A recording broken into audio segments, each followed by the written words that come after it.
AP ఎన్నికల ఫలితాల తర్వాత చోటు చేసుకుంటున్న పరిణామాలు విపక్ష వైసీపీ అధినేత జగన్ను అనివార్యంగా ఇండి కూటమి వైపు నెట్టేస్తున్నాయి. 5 ఏళ్లుగా మోడీతో జట్టు కట్టిన ఏపీలో మాత్రం పరిస్థితులు తారుమారు కాగానే బీజేపీ తనకు దూరంగా జరిగిపోవడం, తన ప్రత్యర్థి చంద్రబాబు చెప్పినట్లు ఆడుతుండటంతో వచ్చే 5 ఏళ్లలో ఏం జరగబోతుందో జగన్ ముందుగానే అంచనా వేసుకుంటున్నారు.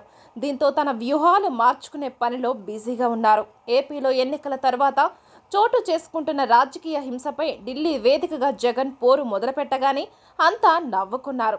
అసెంబ్లీ సమావేశాలు జరుగుతుంటే ఇక్కడ చేయాల్సిన పోరాటం ఢిల్లీలో చేయడం ఏంటని ప్రశ్నించారు. కానీ ఢిల్లీలో వైసీపీ ధర్నా మొదలయ్యాక చోటు చేసుకున్న పరిణామాలు సహజంగానే ఇలాంటి వాదనలు చేసేవారని ఆత్మరక్షణలోకి నెట్టేశాయి. రాష్ట్రంలో ఎన్డీఏ కూటమిపై పోరాడుతున్న నేతగా జగన్ను ఇండి కూటమి అనూహ్యంగా అక్కున చేర్చుకుంది.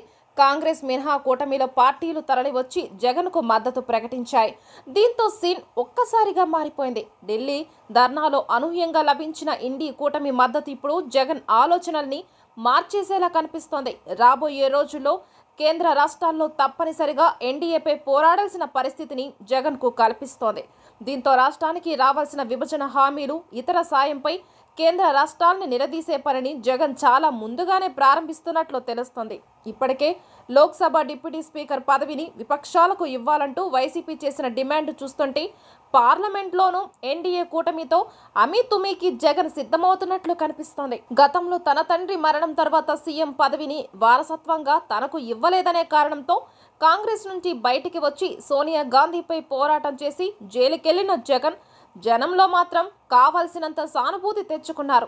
ఇప్పుడు అవసరమైతే ప్రధాని మోడీపైనే అదే తరహా పోరాటం చేసి అవసరమైతే జైలుకెళ్లి అయినా వచ్చే ఎన్నికలకు రాష్ట్రంలో సానుభూతి తెచ్చుకోవాలన్నదే జగన్ వ్యూహంగా కనిపిస్తుంది. అయితే ఇదంతా వెంటనే కాకపోయినా క్రమంగా జరిగే అవకాశాలు కనిపిస్తున్నాయి.